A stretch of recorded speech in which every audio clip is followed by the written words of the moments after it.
mixed race, right? So let's talk about the real juicy stuff. And my dad was a black genius, which is, according to race realists, very rare. They said the IQ distribution, there's less black geniuses than white geniuses. My father was a black genius. And I'm mixed race. So I really love to read like this race realism stuff. I don't even ever read it, but it's like the true racism. It's great. And they're saying that, and I love it because I'm mixed. I'm between the two. So I think it's all funny. I make fun of my white family. I make fun of my black family. I'm as racist as they come, and I'm just bouncing in between the middle. But basically it says that skin pigmentation isn't actually the biggest difference between black people and white people. That's like the 6th or 7th biggest difference. But it's just the most obvious visually, so it's the one we talk about. But there's actually huge differences biologically in the way our minds work and parts of our brains that have developed. And it explains that we're not compatible to live amongst each other because we just look at life differently. We look at society differently. We do things differently. And it's not because one is better than the other. It's just the way we've evolved separately for millions of years, or however you want to put it, the way our cultures worked, the way our societies worked. We have certain tendencies. Black people have tendencies and white people have tendencies. And it's really interesting when you look into race realism. But they were saying that the demise of the white man now is actually why the white people were the most effective in the 18 and 1700s and 1600s and 1500s. Have you ever heard about this? No. Oh, okay. So the white man, I'm going to be black for a second. You crackers, you have a...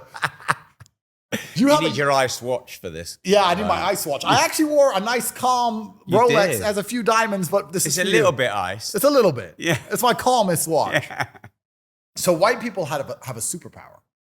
And the superpower is that you have the capability or the ability, or you've evolved with this tendency to actually optimize for competence and work with people you don't directly know to get the job done.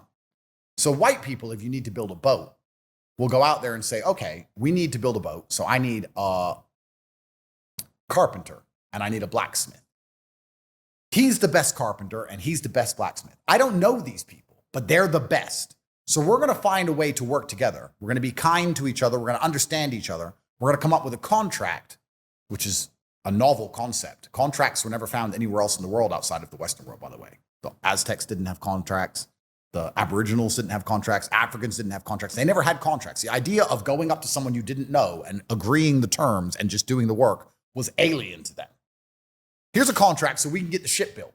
And the ship would be built because you have the most competent people. Whereas black people are more tribal. So I need to build a boat. So I'll say to my brother, you're in charge of the carpentry. But my brother doesn't know carpentry. But he's the only brother I've got. And we have to build a boat. And then I'll go to my cousin, you're in charge of the sales. And my cousin will go, I don't know anything about sales. Like, but you're my cousin.